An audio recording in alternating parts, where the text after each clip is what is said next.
رسوله الكريم أما بعد فأعوذ بالله من الشيطان الرجيم بسم الله الرحمن الرحيم إن الله يأمر بالعدل والإحسان وإيتاء ذي القربى وينهى عن الفحشاء والمنكر والبغي يعظكم لعلكم تذكرون۔ بے شک اللہ حکم کرتے ہیں عدل و احسان کا اور قریبی رشتہ داروں کو عطا کرنے کا، اور منع کرتے ہیں بے حیائی سے، بری بات سے، ظلم سے، اور تمہیں نصیحت کرتے ہیں تاکہ تم نصیحت حاصل کرو۔ اس آیت کریمہ میں اللہ رب العزت نے انفرادی اور اجتماعی اخلاقیات جمع فرما دی، 3 باتوں کے کرنے کا حکم دیا جن کی تفصیل پہلے دروس میں عرض ہو چکی ہے، اور 3 باتوں سے منع کیا۔ ارشاد فرما وَيَنْهَى عَنِ الْفَحْشَاءِ، اللہ تمہیں روکتے ہیں فحشا سے۔ فحشا فحش سے ہے، اور فحش بے حیائی کی بات کو کہا جاتا ہے۔ بے حیائی کا قول ہو یا فعل ہو، دونوں اس میں شامل ہیں۔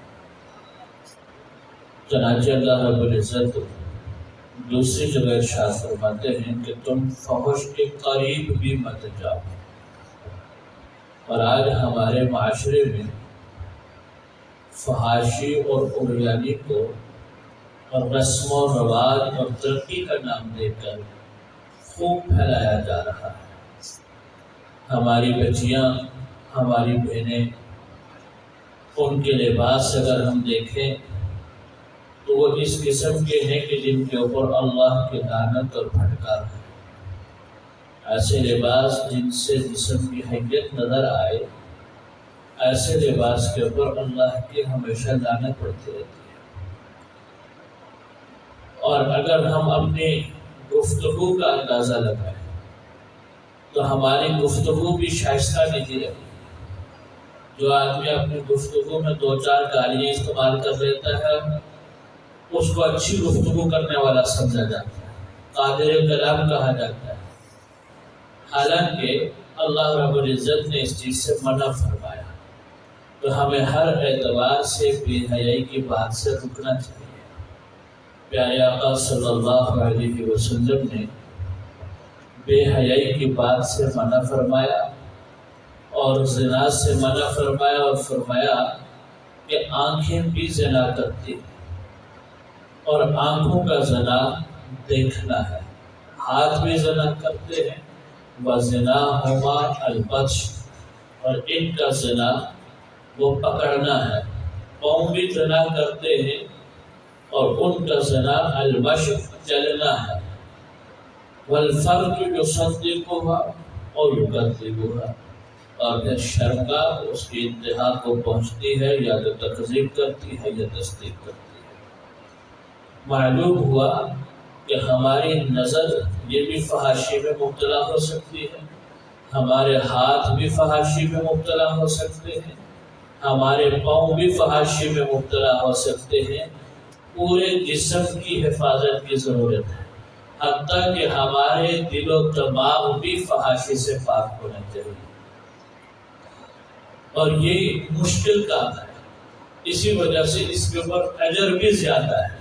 چنانچہ ایک روایت میں آتا ہے جس کا مفہوم ہے کہ جب کوئی آدمی کسی غیر محرم کو دیکھے، اور اس وجہ سے کہ میرے اللہ نے غیر محرم کو دیکھنے سے منع کیا ہے، وہ اپنی نظر کو نیچے کر لے، جھکا لے، اللہ ہر نظر کے بدلے روز قیامت اپنا دیدار نصیب فرمائے۔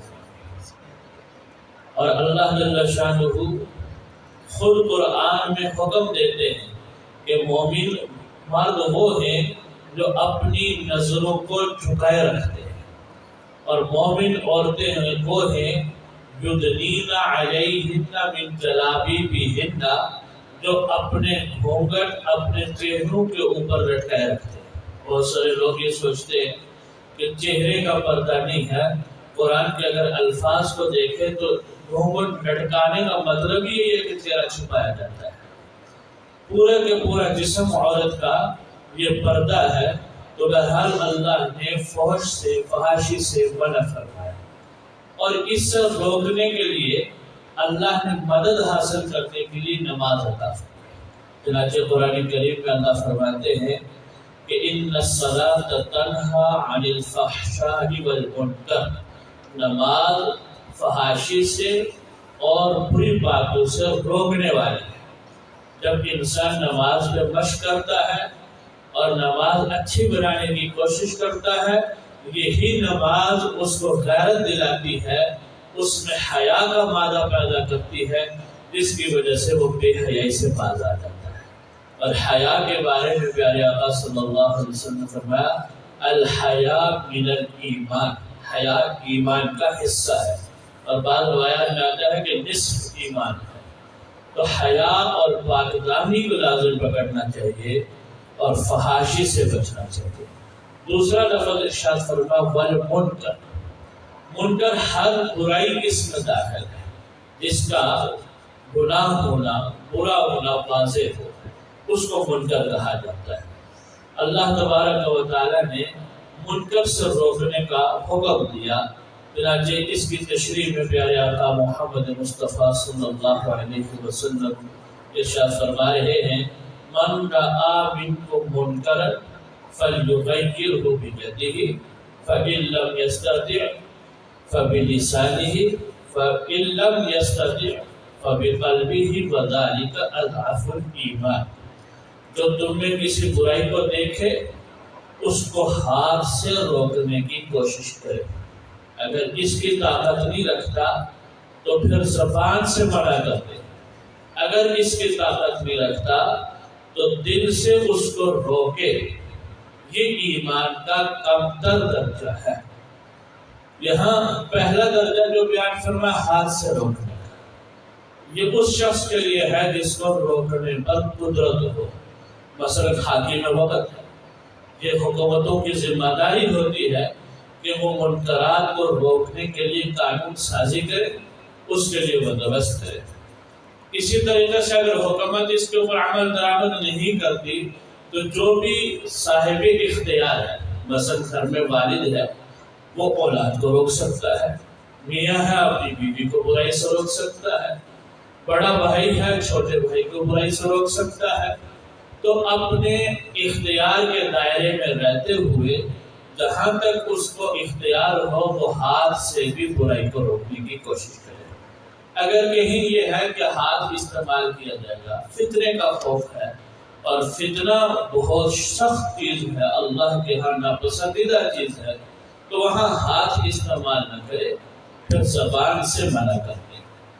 کہہ تو سکتا ہے بھائی یہ گناہ ہے، کہیں سفر میں جا رہے ہیں اور گاڑی والے نے گانے لگائے ہوئے ہیں، یہ منکر ہے۔ پیارے آقا صلی اللہ علیہ وسلم نے فرمایا میں بھیجا ہی اسی لیے گیا ہوں تاکہ گانے بجانے کے آلات کو توڑ دوں۔ اب یہ منکر ہے، یہ بیٹھا ہوا ہے، تو زبان سے تو اس کو کہہ سکتا ہے کہ میرے بھائی تو مسلمان ہے، اللہ کے نبی صلی اللہ علیہ وسلم کے حکم کو نہ تو ان کو بند کر دے، اتنا بھی اس کو اختیار ہے۔ تو منکرات کو دیکھے تو اس کو روکنے کی کوشش کرے، اگر اتنی بھی طاقت نہیں تو آخری درجہ وہ یہ ہے کہ دل سے اس کو روکنے کی کوشش کرے۔ فَلْيُغَيِّرْهُ بِقَلْبِهِ، پھر آپ دل سے بدلنا ہے اس کو، یہ نہیں کہا کہ دل میں برا سمجھے، اس کو برا تو سمجھ رہا ہے، ایک کیفیت ایسی بنانی ہے کہ اس کا اثر اس کے چہرے سے نمایاں ہو کہ واقعاتاً یہ اس برائی کو برا سمجھ رہا ہے۔ مثلا کہیں بیٹھے ہوئے ہیں اور دیکھا دین کے کسی معاملے کے اندر توہین کی جا رہی ہے اور اس کو اختیار نہیں کہ یہ زبان سے بھی روک سکے، تو پھر یہ کرے کم از کم اپنے چہرے کا رنگ تو بدل سکتا ہے، اپنے اوپر غصے کے آثار تو لا سکتا ہے، اور اس مجلس سے اٹھ تو سکتا ہے، اس سے نکل تو سکتا ہے۔ کہیں غیبت ہو رہی ہے وہاں سے نکل گئے، کہیں جھوٹ بولا جا رہا ہے اس محفل کو چھوڑ دے۔ یہ ہے کہ اپنے دل سے اس کو روکنے کی کوشش کرے، یہ سب سے کم تر درجہ ہے۔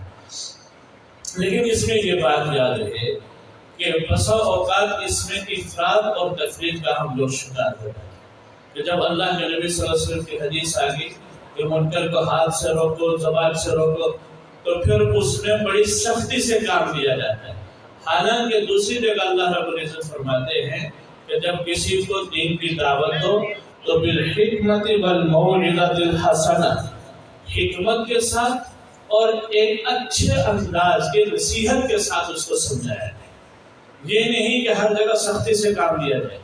اور پھر اس کے اوپر حضور صلی اللہ علیہ وسلم نے اپنے صحابہ کو جو سمجھایا تو حضرت موسیٰ علیہ السلام کا واقعہ سامنے آتا ہے کہ موسیٰ علیہ السلام کو اللہ جل شانہ نے فرعون کے پاس بھیجا اور موسیٰ اور ہارون علیہ السلام سے فرمایا وَقُولَا لَهُ قَوْلًا لَيِّنًا، فرعون کے پاس جا رہے ہو، دعوت دینے کے لیے جا رہے ہو، منکر سے روکنے کے لیے جا رہے ہو، لیکن اس سے نرم انداز سے بات کریں۔ فرعون سے بڑا بدبخت ابھی کوئی نہیں ہوگا، اور موسیٰ اور ہارون علیہ السلام سے بڑا داعی اس وقت میں کوئی موجود نہیں ہے۔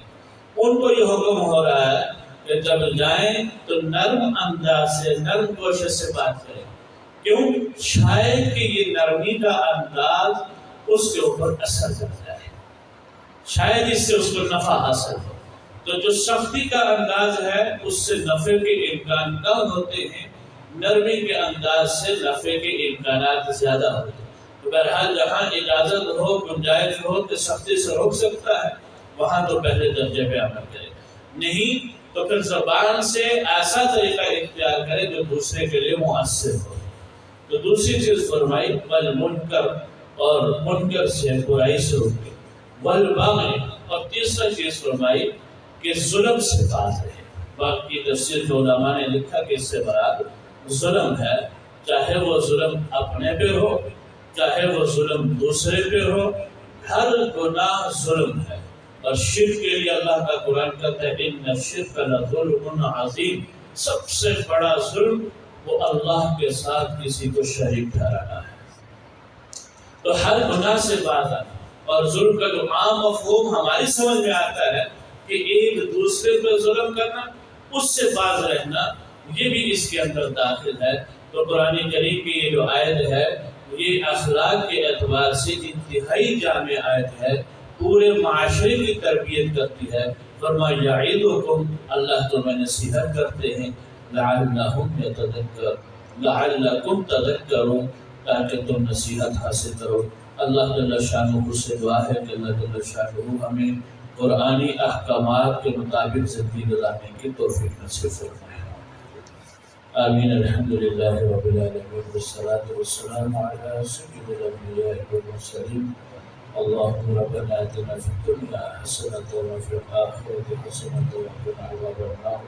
اللهم رب اغفر وارحم وتجاوز عما تعلم، أنت الأحد والأكبر